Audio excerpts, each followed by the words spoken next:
All right. Now, colleagues, greetings once again. I think it's a pleasure for us as the city of eThekwini to be involved in this particular project.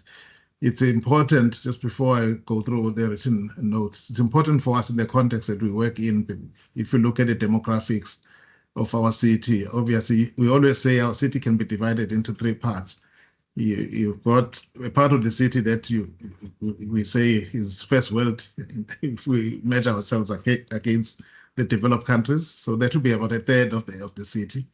And then you have a third of the city that is rural. So that's where you have mostly the indigent people and the poor. Then you have another third of the city, which is the informal settlements, basically the slums, where a third of our population lives. So when you talk about tariffs, somehow it has to talk to those three classes of people that we have in the city.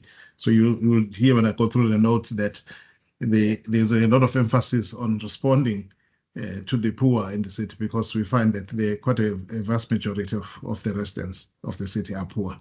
It does place a strain on those that are paying, because you then have those that are paying have to subsidize the poor effectively, and as I've gone through the numbers, you're talking about 2/3 of the city that are not rich. In terms of the geographically as a city, about 60%, we are about 60% rural, so it's 40% urban. But in terms of the population density, it's the other way. So the 60% stays in the 40% of the land. So that is eThekwini. So just then to go through this, if you give me a few minutes, so we say it is both timely and necessary that we reflect in this webinar today on how our current tariff model better balances the three key imperatives of financial sustainability. It's important for us, equity, as I've just outlined, and fairness. So in particular, we must ensure that our indigent residents, those least able to pay, are not excluded from their fundamental right to water and sanitation services, while at the same time safeguarding the long-term financial viability of our municipal services. So water and sanitation are unique public goods. They are at once a constitutional right in terms of our constitution in South Africa as a basic service, and an economic commodity as well. So this complexity requires a tariff modeling framework that is not only technically sound, but also socially just, politically defensible, and aligned with international best practice.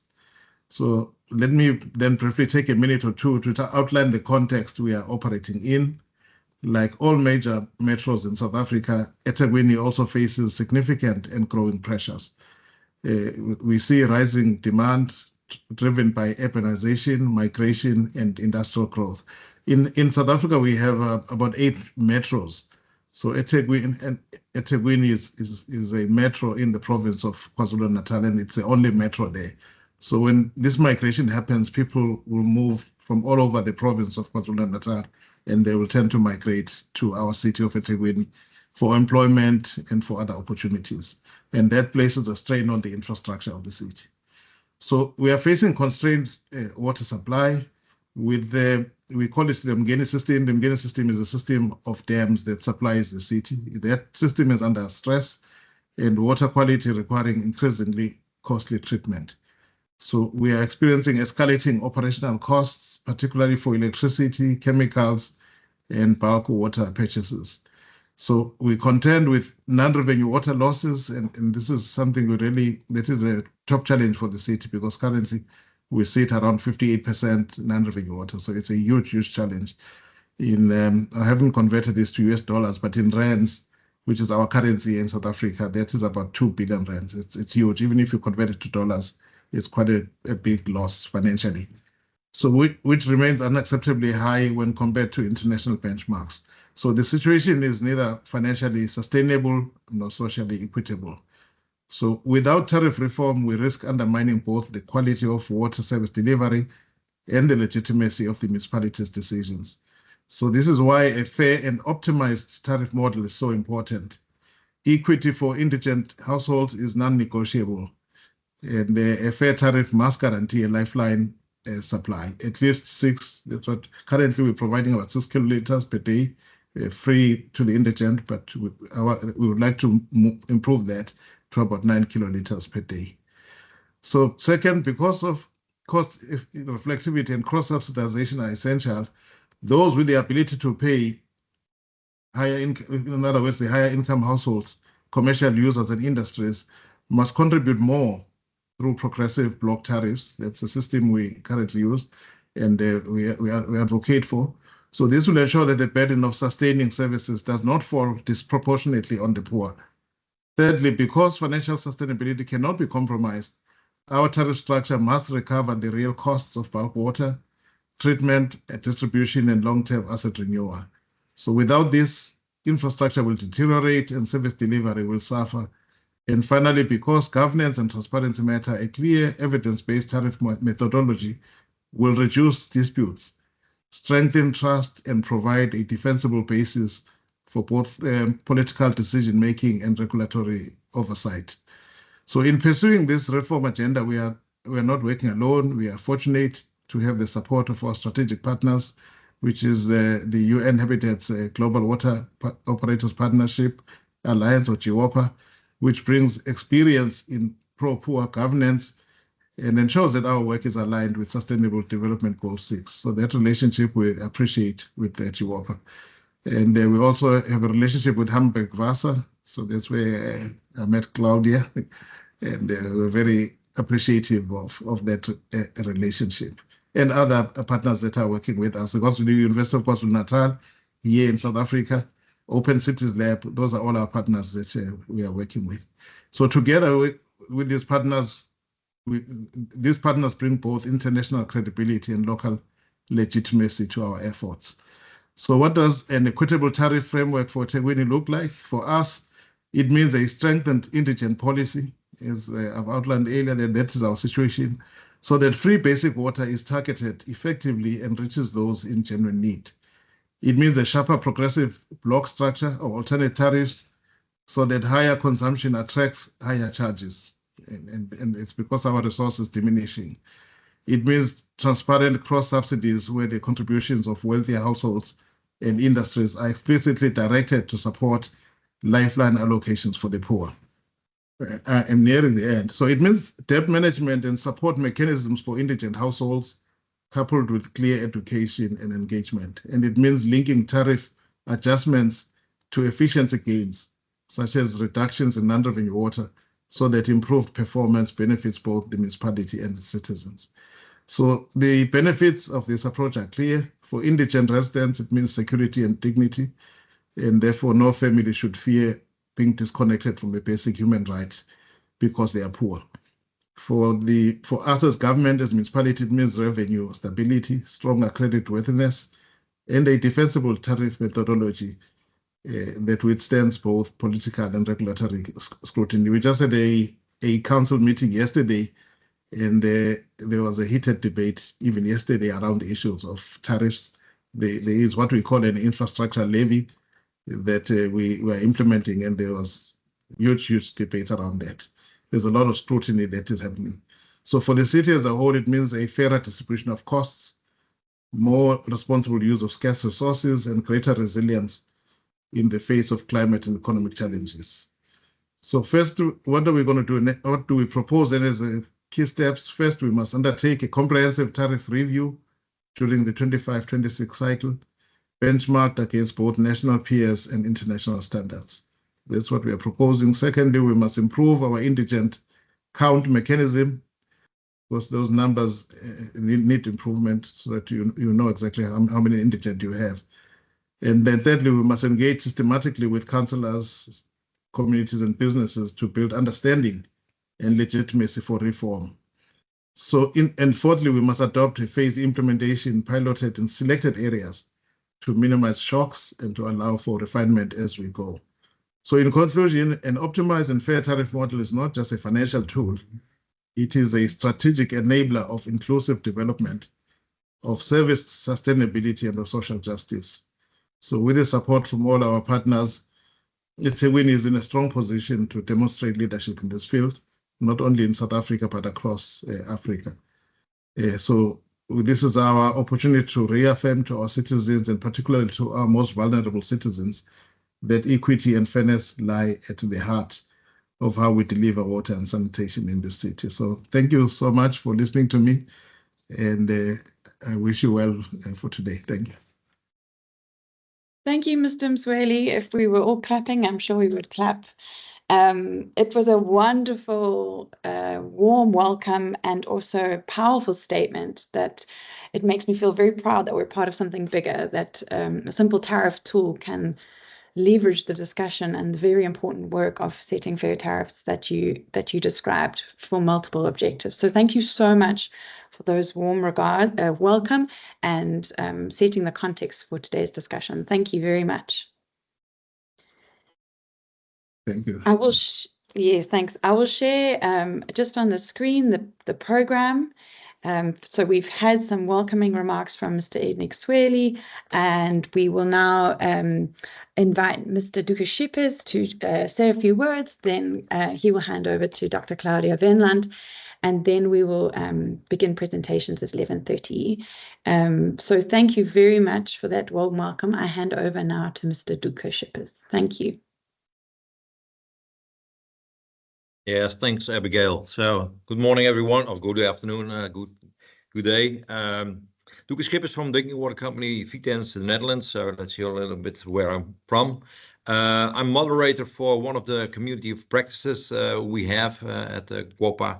And this one is concerning utility organization and strategy. So it's a very large community. If you look at the items, it's quite large if you compare it to other community of practice doing about water quality or water safety plans or non-revenue water. This one is quite broad. If you look at the total of the community, it's about utility organization, it's about strategy, it's about leadership, it's about change management, it's about human resources, it's about ICT, but also it's about finance. So that's the subject of today. So we had some different webinars on this whole community of practice. Well, it's quite interesting because we learn a lot from all over the globe, so that's quite interesting. And I think the community of practice is one of the main things, is to have that networking opportunity with each other, digital or maybe in Bonn in a couple of weeks. It's quite interesting, but it's for us very interesting to have those peer-to-peer meetings with each other. If you look at the GWOPA platform, you can ask a question and you get most of the time direct answers to your question. So I think that is a very broad and very strong networking opportunity. So you're all invited. Abigail shared some things about the GWOPA platform in the beginning. Well, go to the platform, see what it's all about. It's quite broad, but I'd like to have more people in the community. It's now approximately 300 people, so it's quite broad, but it can be broader. And well, hope to see you on the platform, but hope to see you in Bonn also. And there you also have the chance to meet Claudia. So Claudia, you can introduce yourself, and well, hopefully have a nice webinar and a seminar on this subject. I'm very glad to join this one. So Claudia, up to you. Yeah, thank you very much, Duka. Welcome from my side, from Hamburg in Germany, to all of you. And the webinar, I see still people coming and from all parts of the world. It's really great.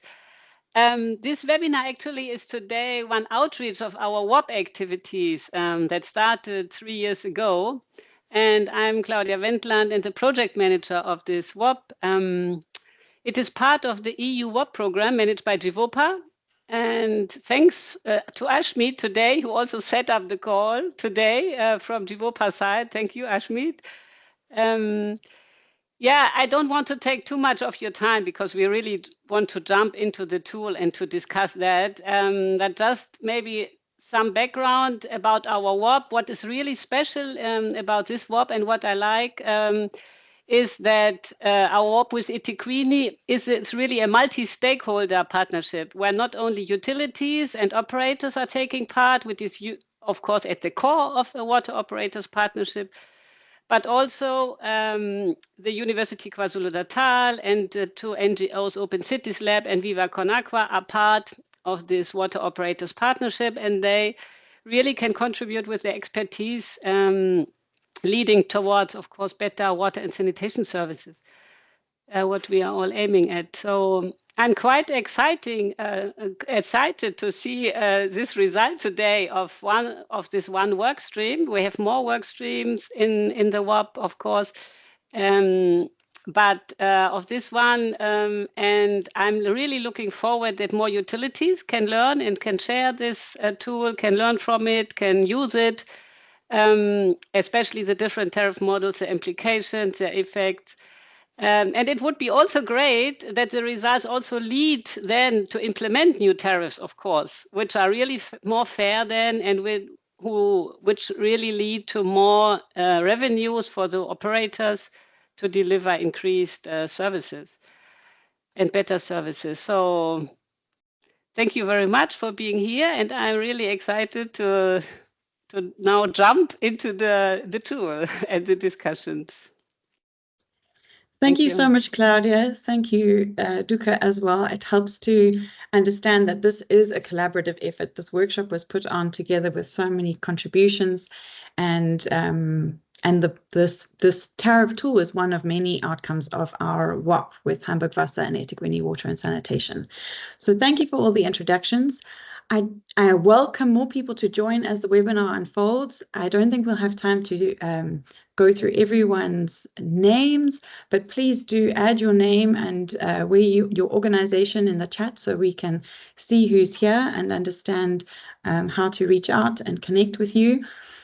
Again, the tool is available. The tool that we're talking about today is available for free. It's just an Excel spreadsheet that you can download, and we have it on a all we need from you is to register with your email address, and then you can have it for free. So if you go here, it's not a paywall.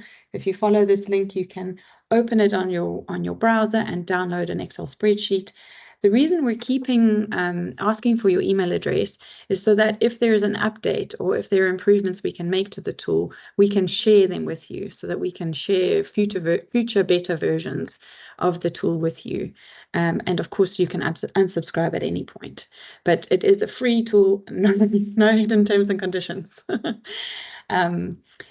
So I'm very excited to begin to hand over to Dr. Ismail Banu, who will begin the presentation and background to this very important topic of water tariffs.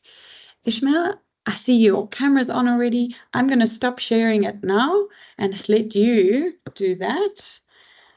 We tested this out before, so I'm sure there won't be any issues. Thanks very much, Abigail. Over to you. Let me just start sharing quickly. If you can just let me know if you can see my screen. All good? I'm just going to get this onto presentation mode. Just let me know if that works. Are we good? Yes, it looks good. Thanks. Yes, welcome. Thank you very much. And good morning, colleagues. And thank you very much to our moderator, Abigail, as well as our colleagues from the WAP, Duka, as well as Claudia, and to Ednick, of course, for presenting a very wise context. I listened with much intent, Ednick, to your talk as well. So thank you for that. And just let me maybe take a moment to acknowledge this collective effort. I think many colleagues have already mentioned the fact that this project has been fantastic in a sense that there's been a number of key partners involved in the development of this tool.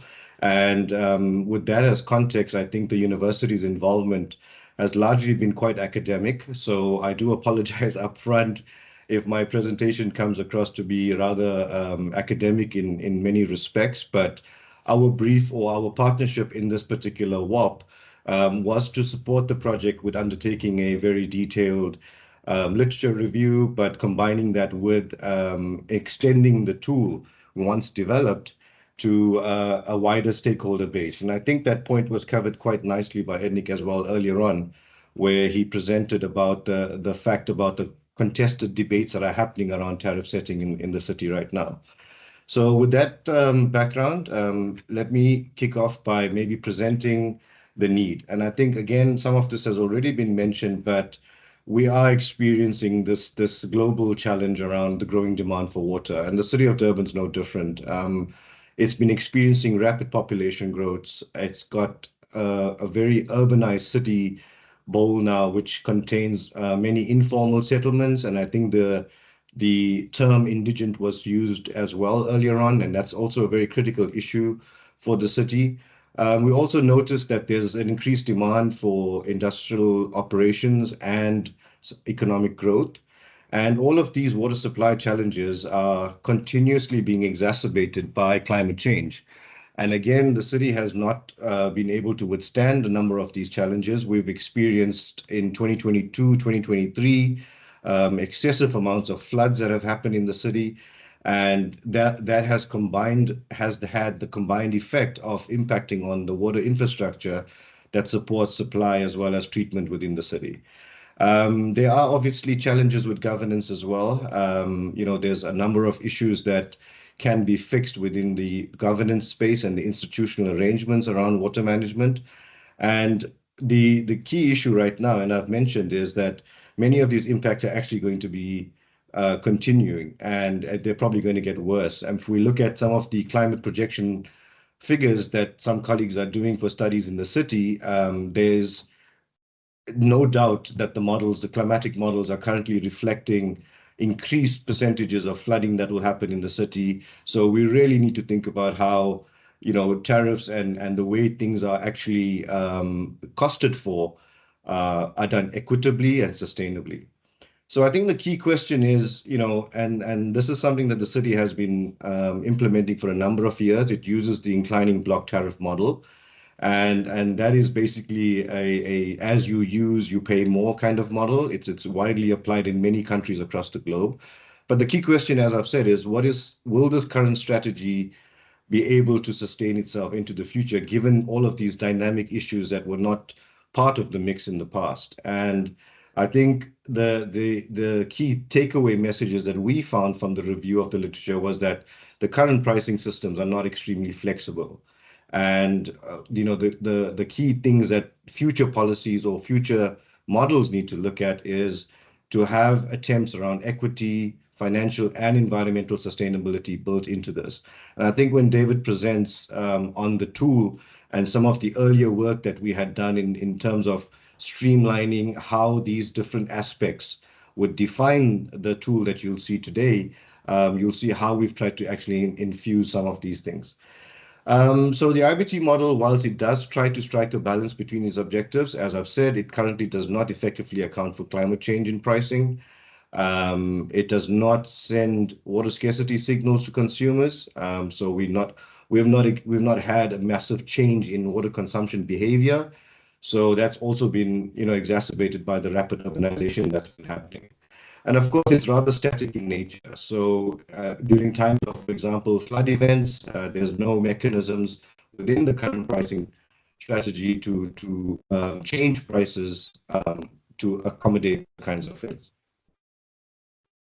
So again, a rather academic exercise, but it's important to have a basic understanding of what tariffs are. And as many people would know, if you are dealing with setting water pricing within a utility, it's important to understand what the importance of this is. And essentially, this is rather academic. It's been extracted from a number of literature sources. But I think the key message here is that the functions of the tool are quite important. And the tool must be able to determine the structure. It must be able to assist with revenue generation and critically cost recovery. And that's a big issue, given the fact about what we've heard earlier on about the excessive amounts of non-revenue water losses currently been experienced in eThekwini, but that's a national issue. On average, we have about 53% or up to 60% in some cities across the country, which are experiencing non-revenue water losses. So it's a critical issue that needs to be considered further. So I've just presented the fact that there is this high revenue and water losses, and on the back of this, a number of studies in South Africa are being done about why our current tariffs are not working. And As I've said, they're not currently cost reflective. They don't allow for cross-subsidization challenges like, for example, dealing with indigent population support. And as Ed Nix pointed out earlier, that's going to be a critical thing for the 2025-2026 revisions to the tariffs. And having a good understanding of the indigent population register is a critical importance. There's obviously an increasing inequality in access across many areas. And again, it's not limited to just the city of Durban, but across the country. And of course, affordability issues are also impacting on revenue collection. So, there needs to be a strategic conversation, for example, with National Treasury around how costs can be recovered for supporting indigent populations when you, for example, have to give a 6 kiloliter free basic allocation. And in eThekwini's instance, the current thinking is that it might go up to 9 kiloliters. So there has to be affordability built into the model as well. I've covered many of this again, colleagues. I do apologize. A lot of this is academic, but theoretically, there are many advantages of the inclining block tariffs. But as I've said, they are coming under extreme critique right now in South Africa in terms of whether it is the best sustainable model for tariff setting. And as you can see, just by when we had a stakeholder workshop to present this tool, I had asked a question of all the participants and delegates that had attended, how many people actually understood their current bill, the monthly bill that they get. And it was probably 3 or 4 people that had lifted their hands in that session. So, the current system is being looked at with much skepticism. The issue around social equity is probably not being adequately addressed. And again, low-income households, often similar to that of higher income households due to their sizes, also create inequities in terms of pricing. So here's an example of how, for example, pricing strategies can actually impact. So if we look at a quick fix, for example, introducing in the IBT model a 200 Rand fixed charge across the board for the city of Durban, is that the answer? And again, it comes back to the question around equity and affordability. So if you look at this basic calculation, 200 Rand fixed charge on supply equates to about 0.05% of income to an average income household earning about 40,000 Rand in South Africa. But that exact same 200 Rand fixed charge, if introduced into the monthly bill, would translate into a 5% increase for an income household earning around 4,000 Rand. So that's a substantial increase. And again, we have to think about affordability for pro-poor water supply. From the academic extant literature review, we also found a number of models. These are widely published and in journals and across many literature sources. And as part of our exercise, we had to kind of do an evaluation of looking at current pricing models. And these are, there are many internationally that are being used. But I think the one that we were particularly interested on is the future of this tool. And these are conversations we've had as a project team already with, for example, considering phase 2 of the WAP, whether there's an opportunity to start looking at things like price elasticity and building in the costing, because currently the model is more of a revenue model rather than a cost model. So these are things that we could possibly build on from existing studies and other work that's been done on econometric models.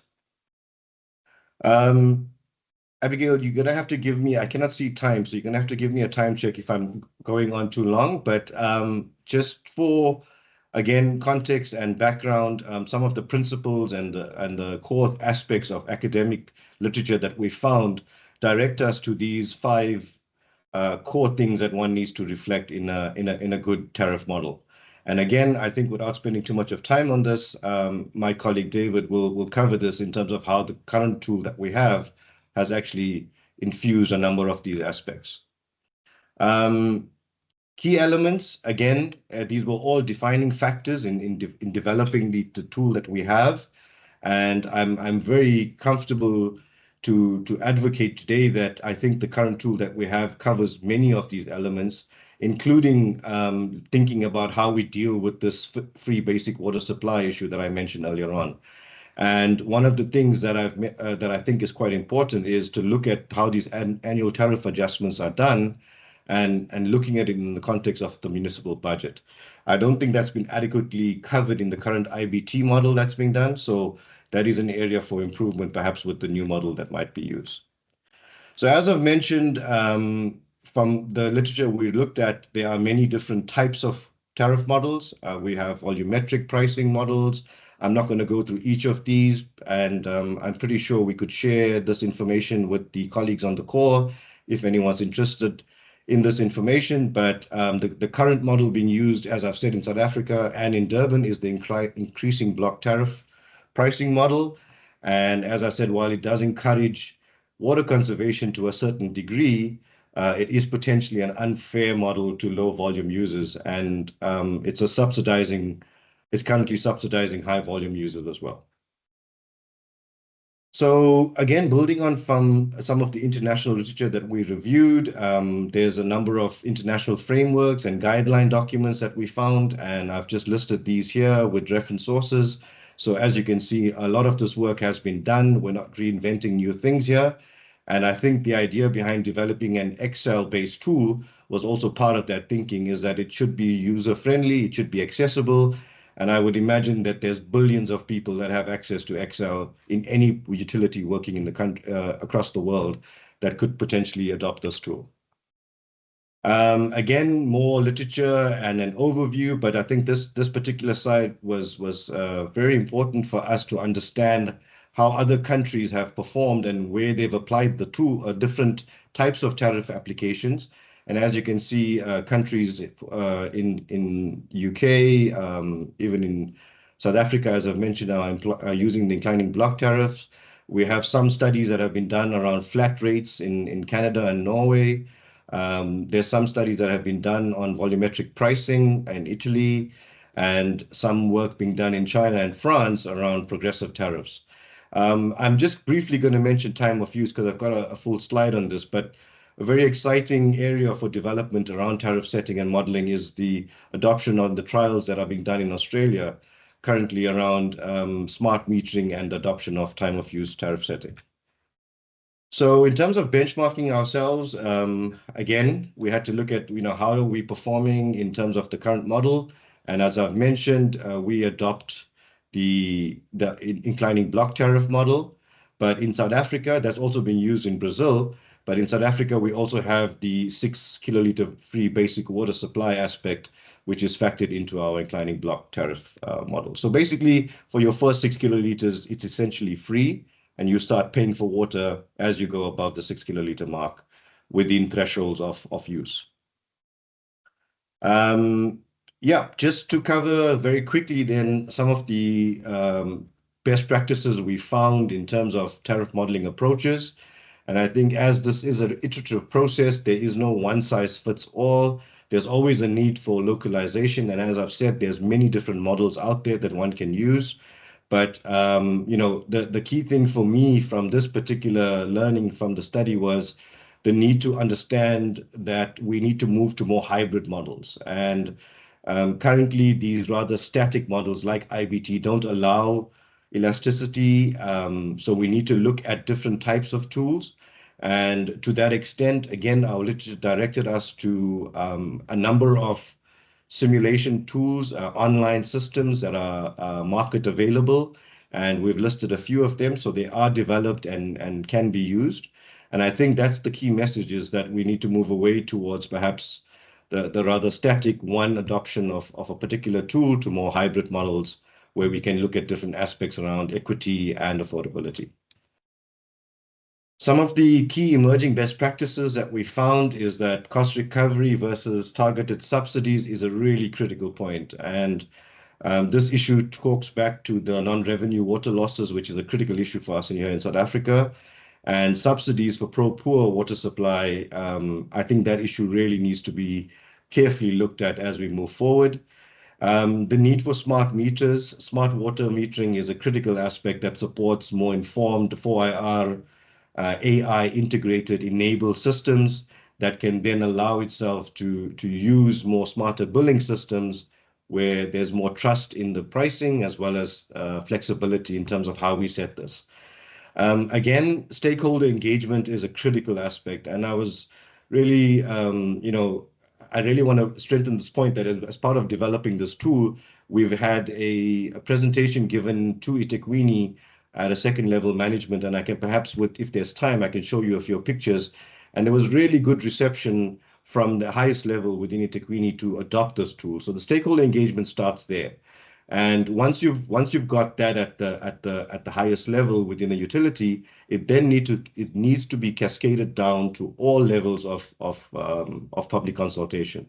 And given the current sentiments and given the current issues we're dealing with water in the country, that's a really critical issue for us in terms of presenting a new tool or setting new tariffs or changing tariffs for water in South Africa, and in particular for EWS as well. I've already mentioned this briefly, and as I said, I had a slide, and here it is. We've found some really good, exciting new studies that are being developed around time of use tariff setting. And there's some exciting work being done in Brazil, where studies are showing that you could potentially decrease by 25%. There's work being done in India, which indicated a 30% decrease in time of use tariff setting. And similarly in Kenya, China, and Japan have also noticed there have been notable decreases. And of course in Europe and North America as well, where smart meters have been put in place, smart billing systems have also accompanied that in order to provide time of use tariff setting. Just some of the key criteria that we found were particularly relevant towards developing a tariff model, and these were ranked. And again, it were rather conceptual and academic in nature, but I think for us critically important was just to take out this first point and above, which was around optimizing tariff structures using multi-criteria decision analysis. And I think this again talks to the point earlier on I mentioned about the inclining block tariff being rather static in nature and not supporting pro-poor water allocations. So in designing a new tariff or a new model or setting tariffs, we need to particularly adopt multi-criteria decision analysis into your decision-making frameworks. And by giving them particular weighting or scores, you can then show how your model is actually considering these different aspects around sustainability, affordability, equity, access.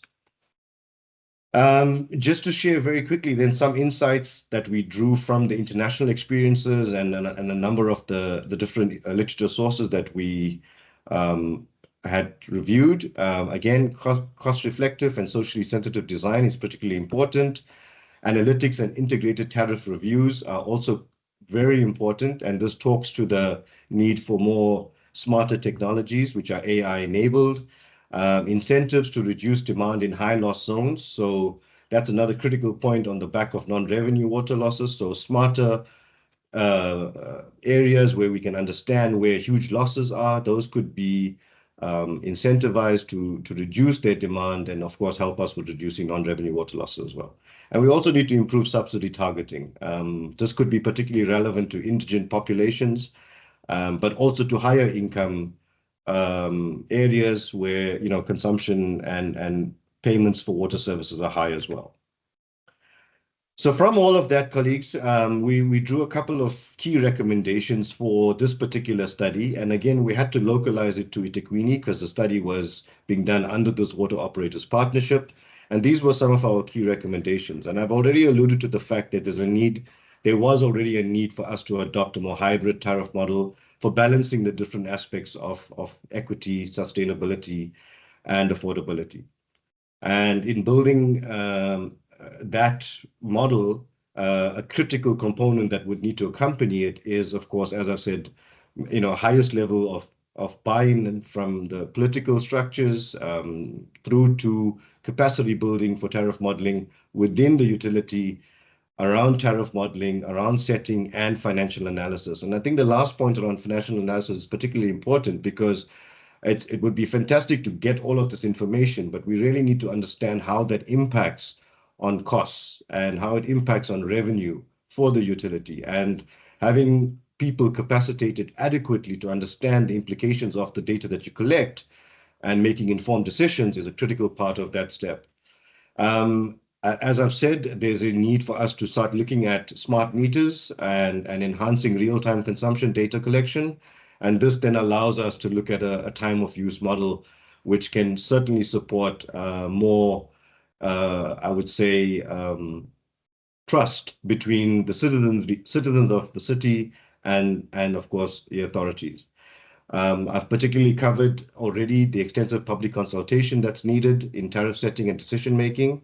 And just lastly, another key takeaway message we found was that in the energy sector for South Africa, we have a regulator that sets pricing, but that doesn't currently exist in the water sector. And we would like to advocate that there should be a body like this established. And to that extent, that the National Department has already done a number of activities, including promulgating some new legislation that supports the establishment of an entity that would be responsible for regulating water and pricing. And in the workshop that we had with our stakeholders, we had a presentation from DWS where these new pricing structures were presented.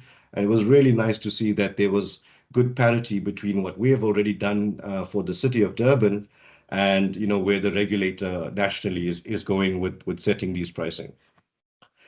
Again, rather academic, because when we sit down and we try to think, how do we actually operationalize this? How do we take it further? So we came up with this for EWS, which is, we termed it EPU, but we would like to see that moving forward with the adoption or further use of the tool, that there's a dedicated, there's an established group that looks at this within the city, and its sole purpose and task is to understand how the model works and get some younger minds around it to be able to do better data collection and analysis.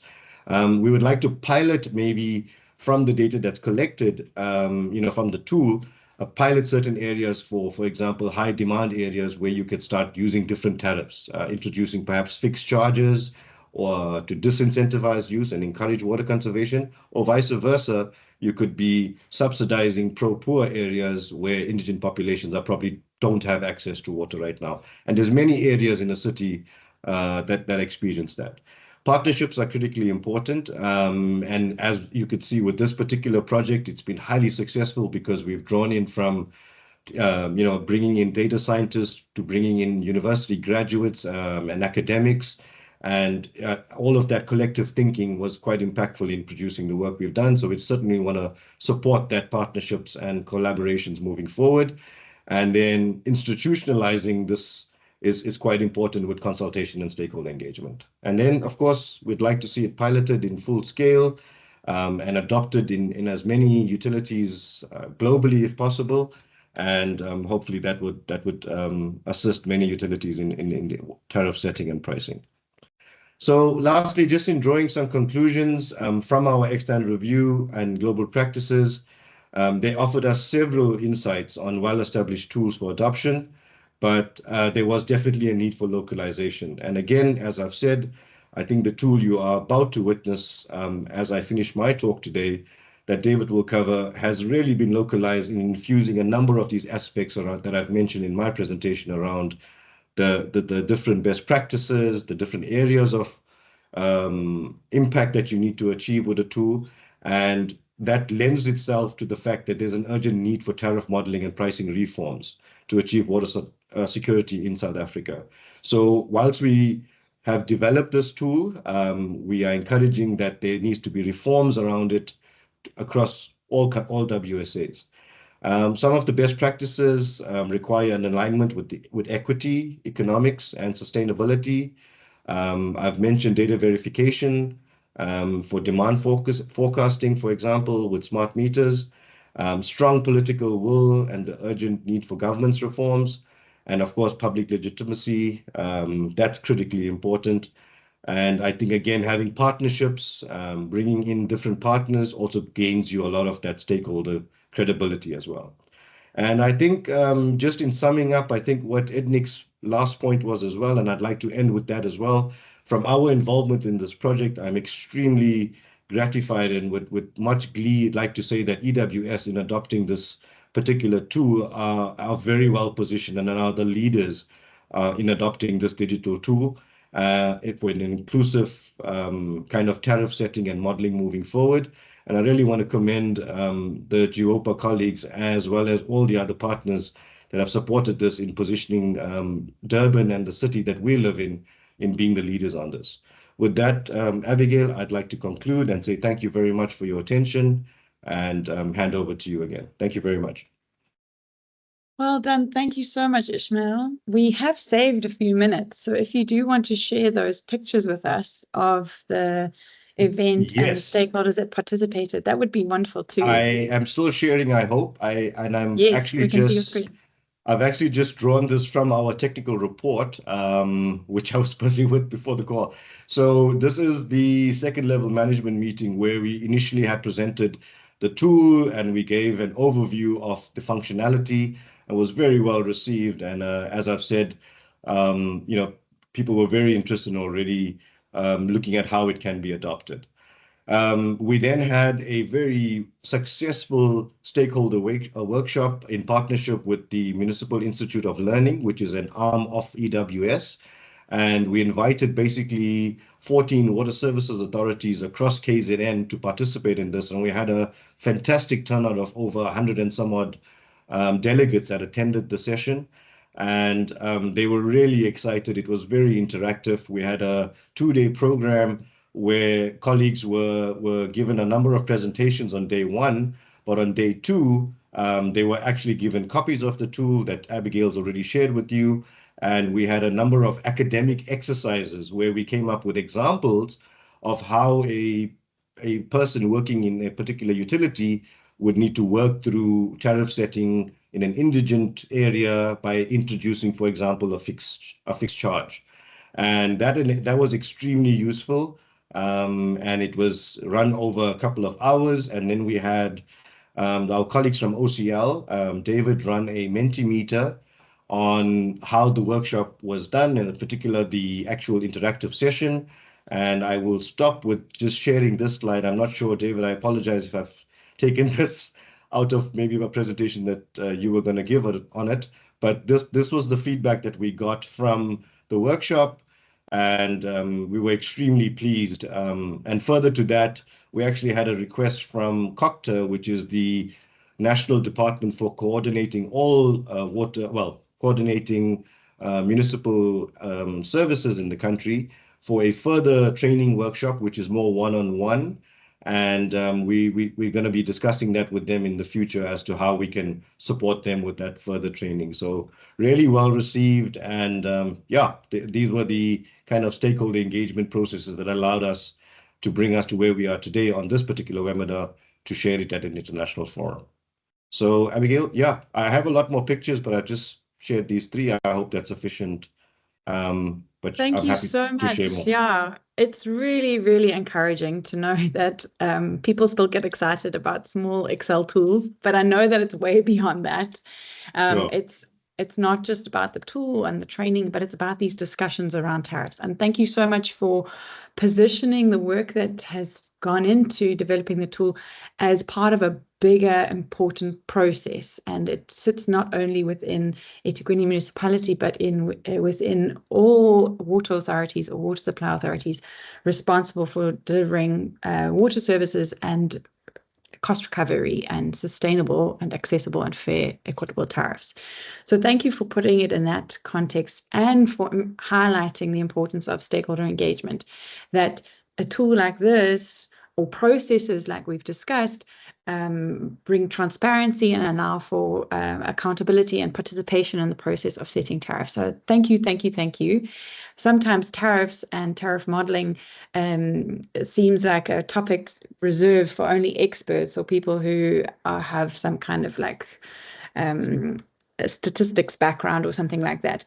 But what you've shown us is that these events that you've hosted and the stakeholders you engage can actually access these topics and meaningfully participate in such discussions. So thank you very much for sharing the photographs and the story, and also the importance of the partnership and the role of the university in supporting and training and making sure that people can actually use and are empowered to use the tool. So thank you very much.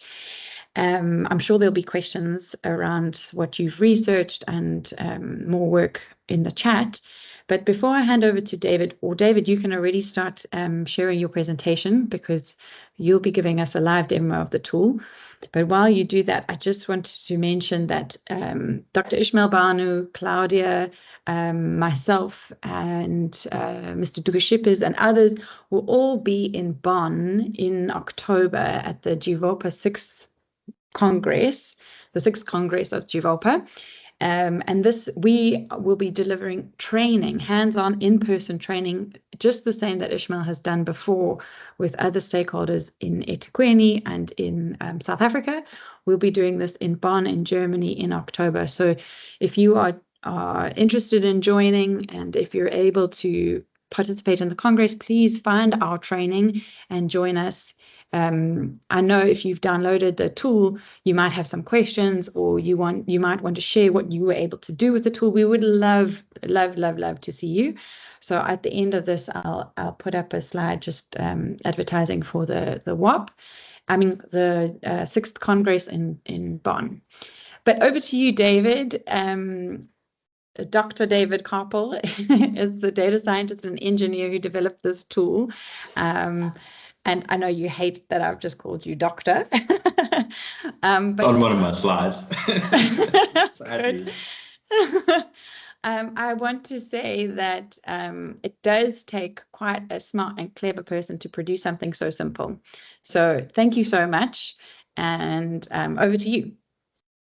Cool. Thanks so much, Abby. And obviously thanks to all the partners who enabled the creation of the tool and the legs that it's gotten. You know, if you work in an environment where you're producing tools and reports in a local government context, what you're always looking for is whether it has impact and whether it has legs.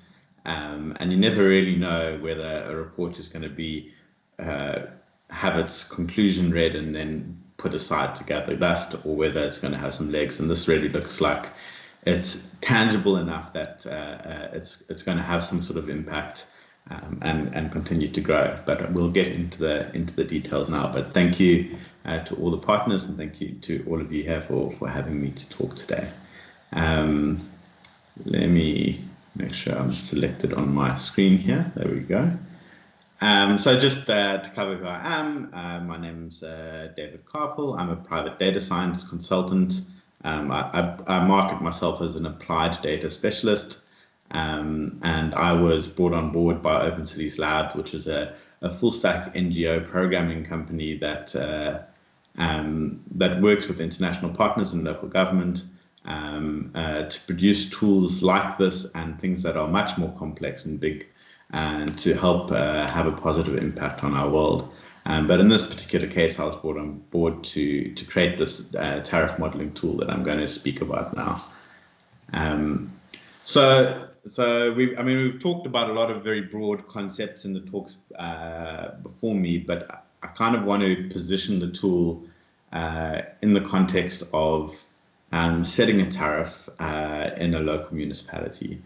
And so I want to create this representative dot here in the middle that says, okay, well, we're going to define your tariff in this bigger space that you could change various aspects of your tariff. What these axes mean, you know, they're kind of arbitrary. The idea is that if you move this dot to some other place, we would be talking about a different water tariff. And so let's start off with saying, okay, well, this is what you currently implement in your municipality or wherever it is that you live. And what we see a lot of in South Africa is we see this situation where every few years there's a review of the tariff structure. And what happens is whatever system is being used, whether there's a fixed cost and a variable cost, or whether there's inclining blocks, what you see is the average cost per kiloliter gets increased by a certain percentage per year. So these gaps get bigger and bigger to cover the cost of inflation, the cost of supply, and that's applied across the board to all the costs, whether there are blocks, whether they are fixed fees. And the idea is that someone in the financial department has said, okay, well, this is our our predicted deficit for the next year. And so this is the increase that we need to provide. And they go and they motivate that to council at every interval that they're allowed to. In this case, it's 2 years, but whatever your interval happens to be. And so that's the process. It's normally just a percentage increase that's applied to the structure as a whole. And so what are the alternatives to this? On this axis now we have average cost per kiloliter, but we're making no changes to any of the structure. So if we say, okay, let's have an esoteric structure here where moving up and down this axis is a change in the tariff structure. And we're going to make a change. We're going to say, well, there's going to be fewer blocks that we charge water out of. So instead of having maybe 3 blocks, now we're only going to have a low consumption block and a high consumption block. And because we've implemented that, the average cost per kiloliter is going to not increase by the same percentage. It's going to increase by a little bit less, but we're going to charge a bit more to the people that are using lots, and we'll recover our cost in that way. Maybe an alternative way is to say, well, hold on, we're going to keep the same number of blocks, but we're going to add in a fixed fee. And because we've got a fixed fee, our cost per kiloliter can come down. And so now we've got a different block. We're starting to fill out this bigger space, saying, okay, we can experiment with our tariffs and we can move into a different space. So what does that space look like? I mean, here's the chart represented in a different way. So here are our 4 tariffs as we increase the average cost per kiloliter, and our fixed fees and our fewer blocks. And we can move around in the space, changing the structure of our tariff and changing what we charge in each block and changing the fixed fees or maybe location-based costs or development fees that we spoke about. But you're not allowed to go outside the space which is allowed by policy or law locally. And so you can play around, and maybe some of these circles are very small because the policy and law was defined in terms of the tariff structure itself. And maybe there isn't a lot of policy and law, and you've got quite a lot of freedom to play with your structure. But ultimately, there's some sort of space that you have that you can work within. So what are the goals of moving that dot around in different places in the space? As Ishmael spoke about before, you're trying to achieve different goals and you're trying to create tariffs for different scenarios, and it's very local context driven. And so maybe you've got a lot of droughts and you need tariffs that can kick in drought times and that discourage the use of water and encourage conservation. Maybe cost reflective tariffs are the most important part, and you've got no tax subsidization. Time of use tariffs. And so, you start to fill out this block by changing the structure and the costs within your tariff to reflect different goals that you're trying to achieve. And there's no such single thing as saying, oh, there is an optimal tariff, because it's always locally driven and there's always these trade-offs. And having this flexibility to move around within this space allowed by policy and law and be able to have evidence-based decisions within there is very valuable. But what about if you find something that's outside of policy and law? So hey, there's a tariff structure and a tariff cost system that works very well for our local context, but it's not allowed by policy and law. And so, then you can say, okay, well, if I can provide sufficient motivation, I can start to change policy or law, because this is a very good idea, but the law doesn't allow it. So let's create some sort of evidence-based motivation for the alteration of this circle. So that's what we're trying to achieve with this tool, is to empower municipalities, to empower non-technical people to engage in this process of moving these dots around, to see the impact that would have if you change the tariff structure, if you change the tariff costs, so that you can start to compare tariffs against each other and motivate for changes, motivate for a puzzle piece that fits within your local context, rather than being stuck within a particular paradigm. So what are the facets of this puzzle piece that you're trying to solve? Ismail spoke to them. I'm not going to go through each one in detail, but the common ones are obviously cost recovery and environmental sustainability, where you're trying to still recover your cost, but discourage the excess use of water. But there's this list of 9 different tariff objectives that have been identified, and you are trying to juggle the trade-offs between these. Maybe you can come up with a really good tariff model, but it's very difficult to understand, and so transparency becomes a problem. You can start to solve that by having very clear communication, and you say, okay, well, if we understand the tariff very well, then we're able to communicate it very well. But if it's esoteric and it's just like this mathematical formula, then it becomes very difficult for people to communicate.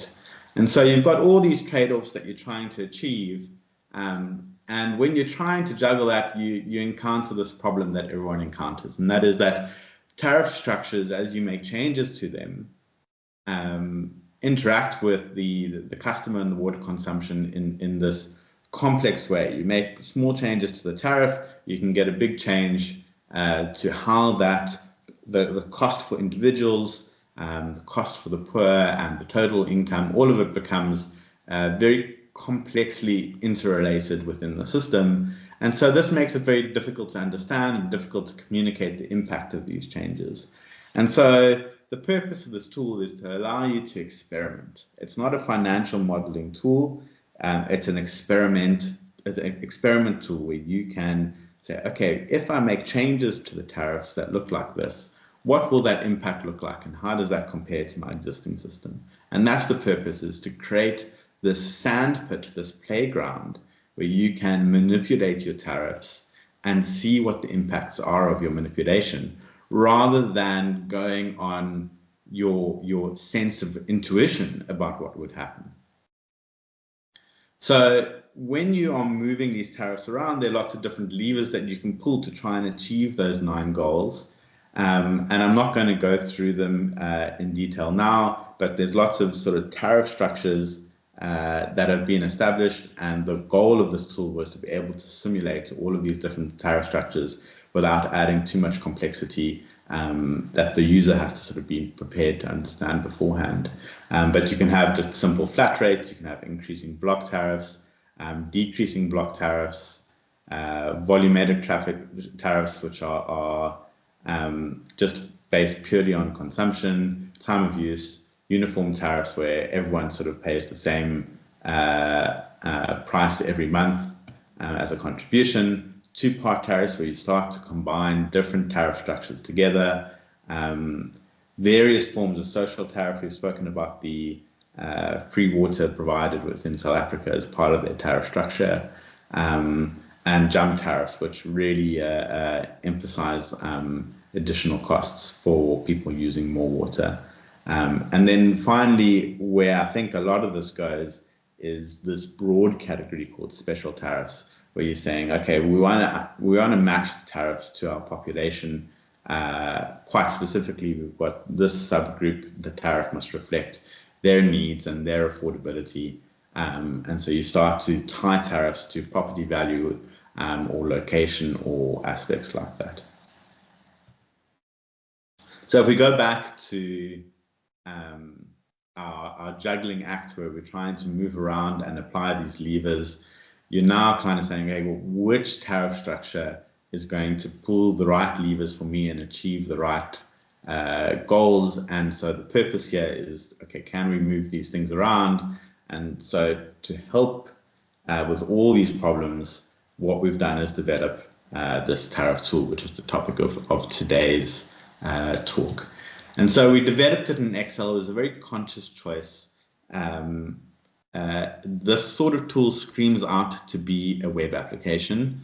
And we really felt that if we created something a bit more simple and a bit more shareable, that we would see greater adoption, and that should this be adopted. I mean, setting tariffs is not something a municipality does very often.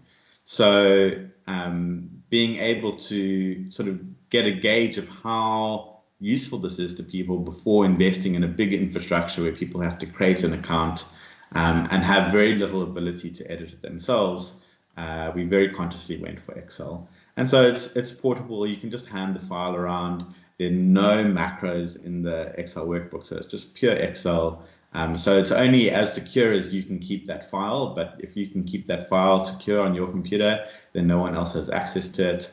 The Excel environment is familiar to most people. It's editable in the sense that you can now, if you want to make a change to how it works, you're absolutely welcome to, and you can also hand it on to a local Excel expert to make changes that suit your particular environment, so it can grow. And we were joking earlier today that at some point in 10 years' time, we're going to see a tariff modeling tool that's got its own name and its own life, and we're going to look into the back workings, and we're going to see that it's based off our tool from long ago.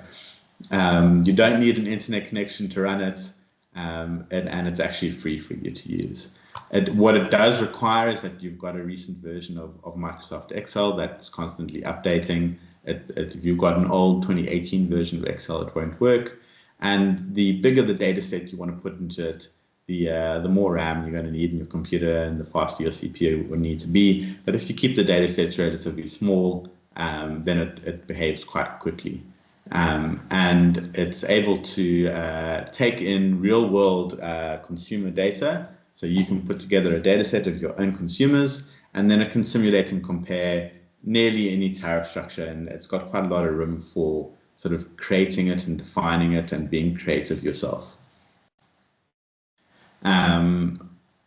So I think we've kind of gone into the tools capabilities already, but I think it's important to point out that you can have multiple different population groups and multiple different tariffs compared against each other. And I think that's really the strength of the tool.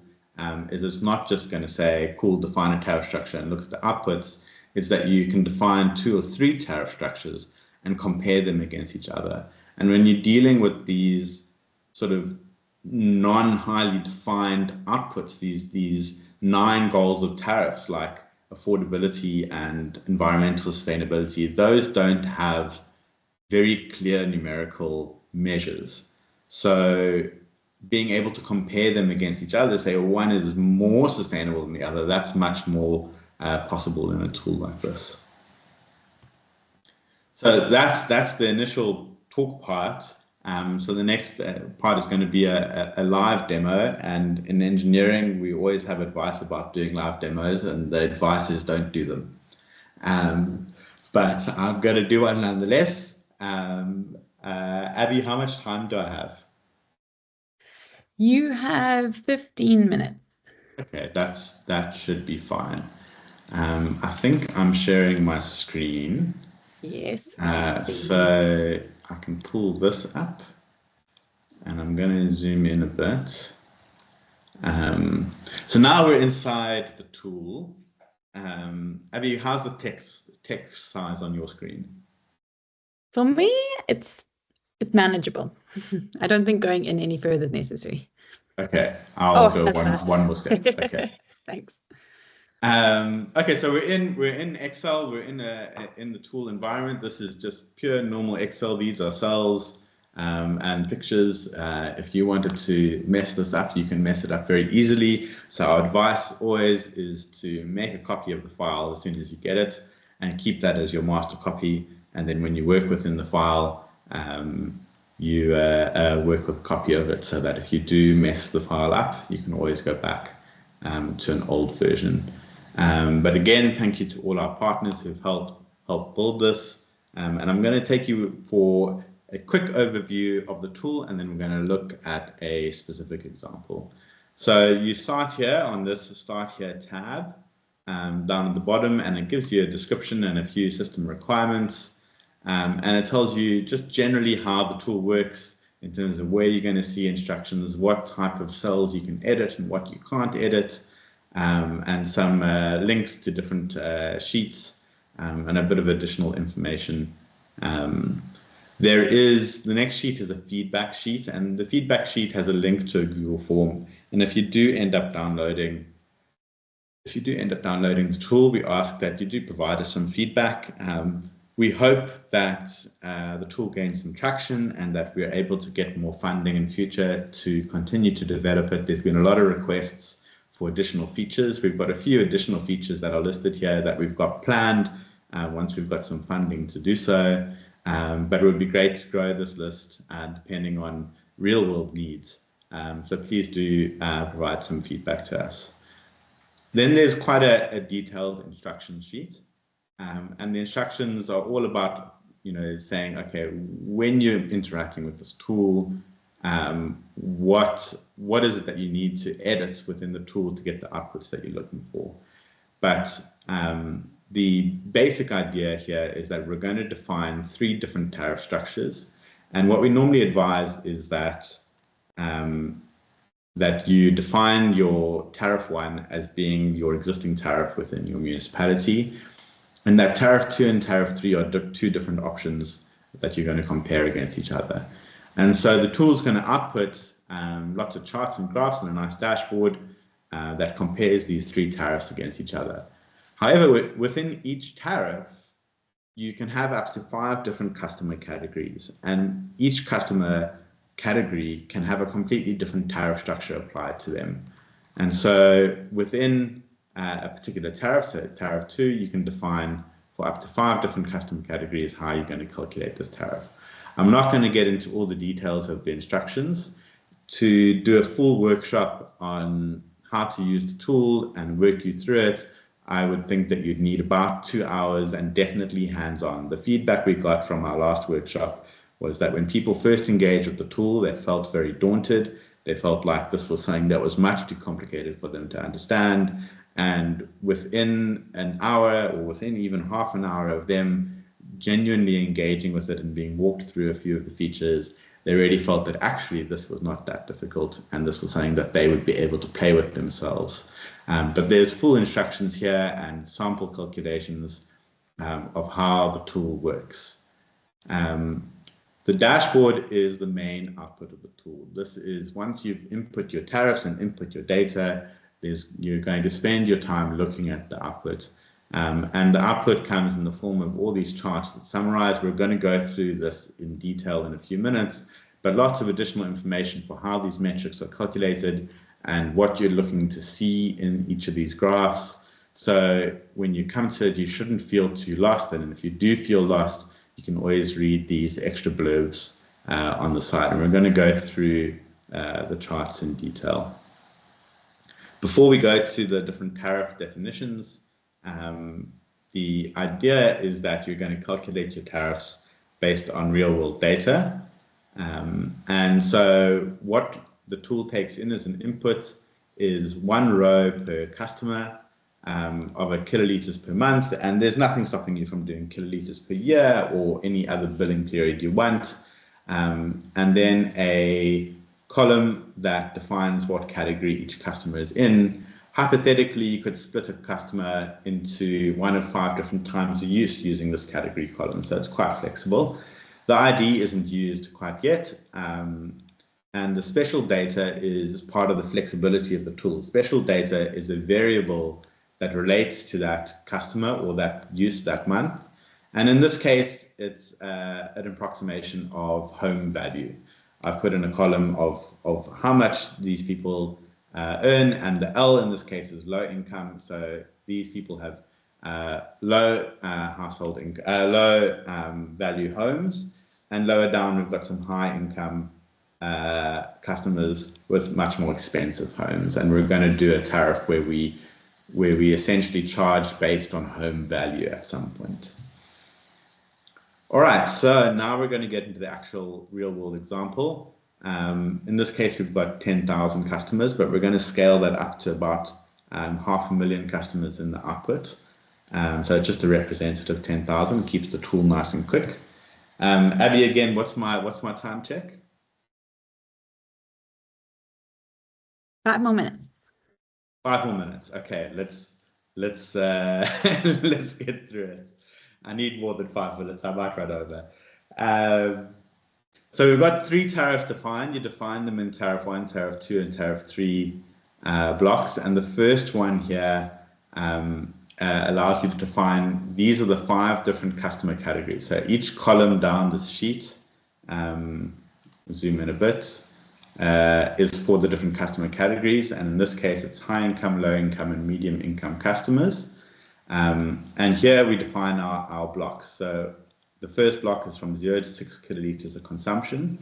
And in South Africa, our currency is rands, and it's about 18 rand to the dollar. So this is about $1.25 for each kiloliter that you consume in this block. For low income people, it's free for that first kiloliter.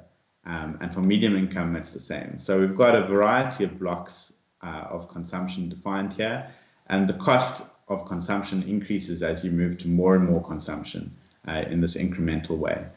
But importantly, this low income group doesn't have to pay anything for their first 6 kiloliters. So we're going to say, okay, well, that's the status quo.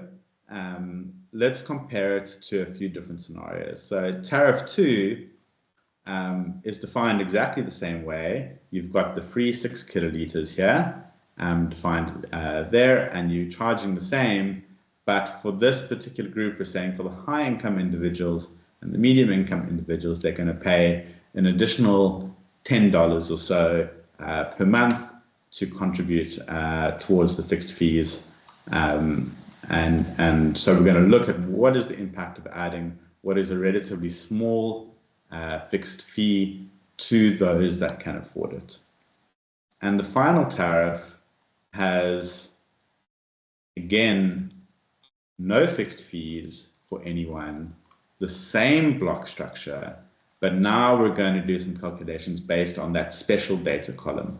And that special data column, we're going to say, okay, anybody with a home value between 0 and 500,000 Rand, you're not going to pay any additional fee. Anybody between 500,000 Rand and 1 million Rand, so that's about $25,000 and $50,000, you're going to pay 200 Rand. And anybody between 1 million Rand and up really is going to pay 500 Rand as an additional fee. And it doesn't matter whether you're low income or not. If you're living in a very expensive house, you're going to pay this fee. So now we're saying, okay, these are normal sort of questions to ask. What if we add a fixed fee? What if we add a home value-based additional cost? How does that impact us? And that's the point of the tool, is say, okay, we can play with these values. We can play with the position of the consumption blocks. We can play with the fixed fees. We can use different special data. That special data could be a categorical variable that says what area are they in. Are they in a water scarce area, in which case we're going to have a different tariff structure for them. And so the first thing the tool does is gives you this characterization of the population that's involved, how many customers in each of the different customer categories, what is the percentage breakdown of that, and what does that consumption look like.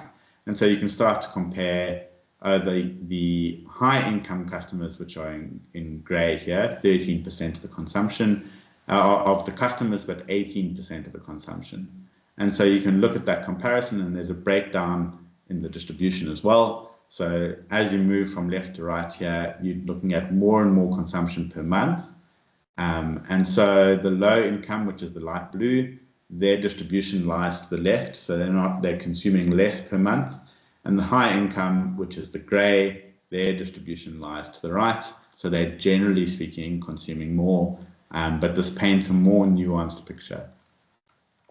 And while I think we'll run out of time, so I'm going to focus on this output, but there are breakdowns of revenue per the different tariff schemes, per the different customer types, looking at the ratios of consumption to the volume used, to the revenue generated in each of the tariff schemes, looking at characterizations of the tariffs themselves. These are the rands per kiloliters compared to consumption. So this shows the blocks that we're using, and it's the same blocks for all three, and you can see the free block for low income people. But the output that people get the most excited about is looking at these tariff performance goals of revenue, financial sustainability. I'm going to zoom right in.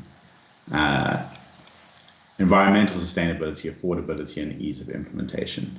And again, these 5 different concepts have got no very clear definition of what they should be. And just from the data you've input to the tool, it's very difficult to have a universal definition. But how they're defined is very clearly noted on the side, but also because it's Excel, you can change how it's defined.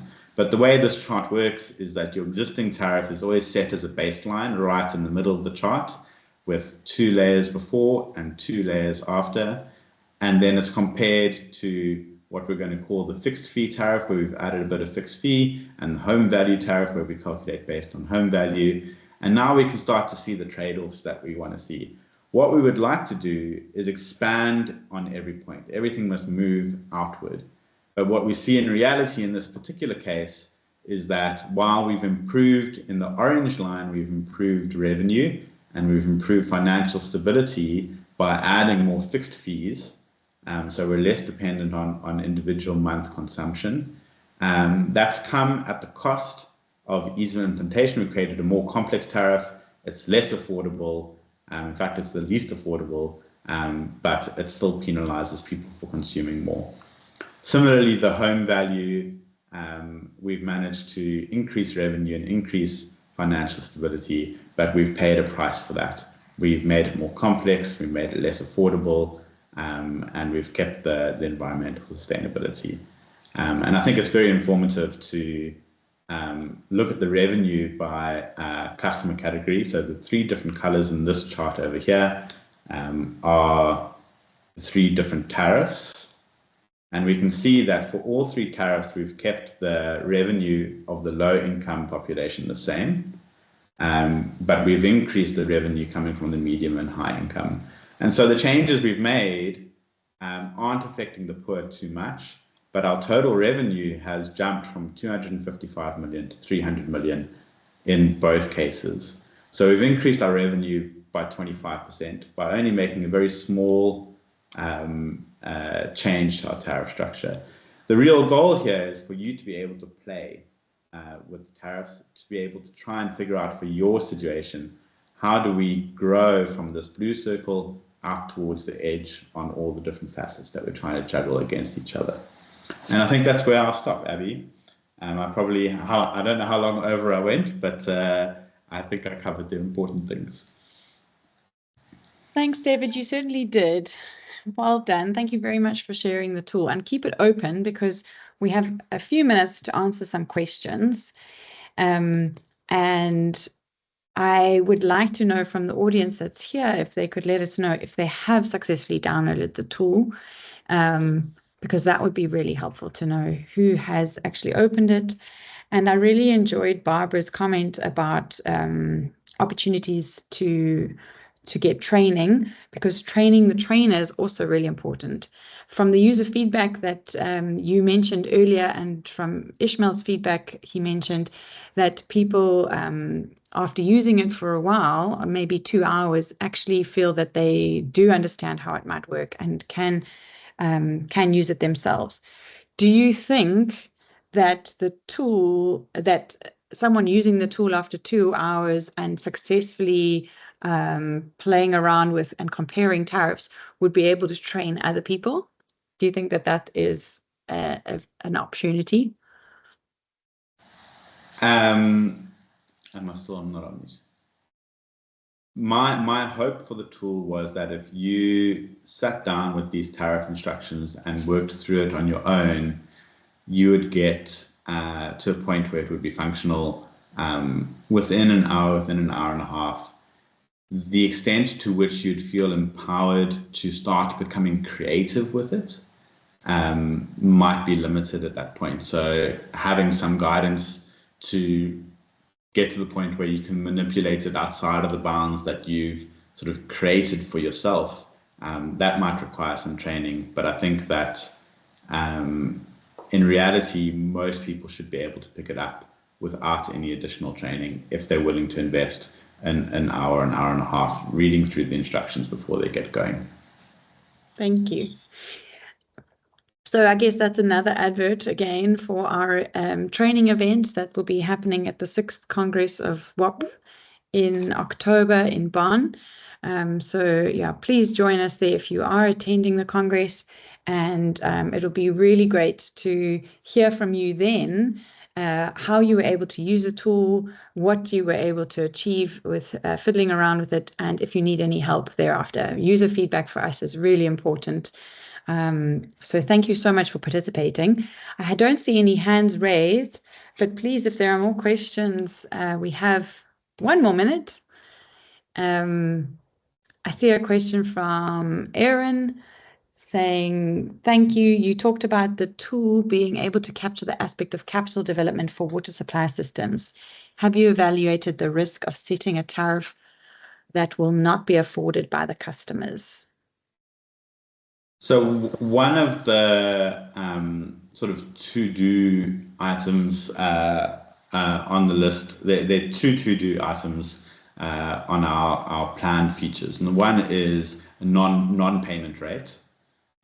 And so if you've got your own model of non-payment rate per cost, you can add that, you can edit that rate, and then you can see the impact of non-payment. And so you're saying, well, you know, if you create a tariff, an unaffordable tariff on this would show wonderful revenue, but you wouldn't get any of that revenue if nobody paid. And so a payment rate or default rate is planned to be included. And then the other aspect is price elasticity. So as you increase, it's not always just black and white, that if someone can't afford a tariff, they don't pay it. One of the ways that they interact with the tariff cost is that they reduce their consumption. And so price elasticity is important, and we're going to add a feature to the tool that kind of says, okay, if you define your tariff this way, the literature suggests that you'll have a reduction in consumption that looks like this. And then you'll be able to take that reduced consumption back into the tool and look at its impact on your model. And so I think that there are ways in which you can work it in, but it's always, you know, you're modeling a complex interaction with people, and I don't think that I think it's evidence-based, but I don't think that you'll ever get a sort of an accurate prediction of whether or not people can afford something and how they'll respond. Thank you, David. Any final comments from our other guest speakers, colleagues? Yeah, Abigail, if I may, just a comment to support the earlier assertion about the usability of the tool. You know, prior to us undertaking that workshop with that many delegates, we were extremely nervous about, you know, would people actually be able to do this in the 3 hours that we had to run that session. And David was with me at that meeting, at that engagement, and I was just surprised. We were pleasantly surprised as to how quickly people were able to switch on and be able to I think the presentations did help, because we gave them a lot of theory up front, and I explained how this was all developed. And then when they started, for example, as David had shown, the interaction with the I'm going to call them the traffic light signals, because that was pretty much what they all wanted to know. As David said, it was about what's green, what's red, what's yellow, you know, and how do we start balancing this? And safe to say that within that hour of interaction, as they had loaded the tools onto their PCs directly, it was, you know, opened easily, and they started to play around with the example we had set. We found it to be pretty easy to get around it once you start playing with it. And perhaps just on the second point from Mr. Mathara, the tool, as David said, it's the price elasticity is the key thing, and I think I mentioned that earlier on. It's the current tool is more revenue focused, so it gives you a indication of the type of revenue you'll be generating from the kind of utilities perspective, but building in that aspects around demand forecasting and price elasticity, that's going to be critically important, so that you can start looking at those risks a lot more carefully and evaluating the affordability aspects from pro-poor versus, you know, high-end consumption users as well. So yeah, just 2 comments on that to support the feedback. Thanks. Thank you so much, Ishmael. It really is helpful. Can I hand over to you, Duka, to just say thank you and do the final closing? Of course you can. Yeah, thanks very much to everyone who joined today. That's very interesting. And we had a couple of people coming in, 26 people I saw. That's good, because I had some other webinars where the crowd was a little bit less than this one, so it's very good. And it's a very helpful tool. So thank you also, David, for showing us the tool. And I will definitely jump into it and try to practice a little bit in the Netherlands by using it, and hopefully seeing it in Bonn also to get some practice there. But I think it's good and great to have some, well, real things which will help us to develop this community also and further on, and also globally with all the experts known. So I think it's a great session. So thanks for everybody to join us on this one. It was a, well, 1.5 hours, so it's quite, and everyone stayed. So I think that the stories from Ismail and David were very good. So thanks to you all, and thanks also for the others to join us and helped us in organizing this event. So thanks to everyone, and hope to see you all in Bonn. So that would be an invitation.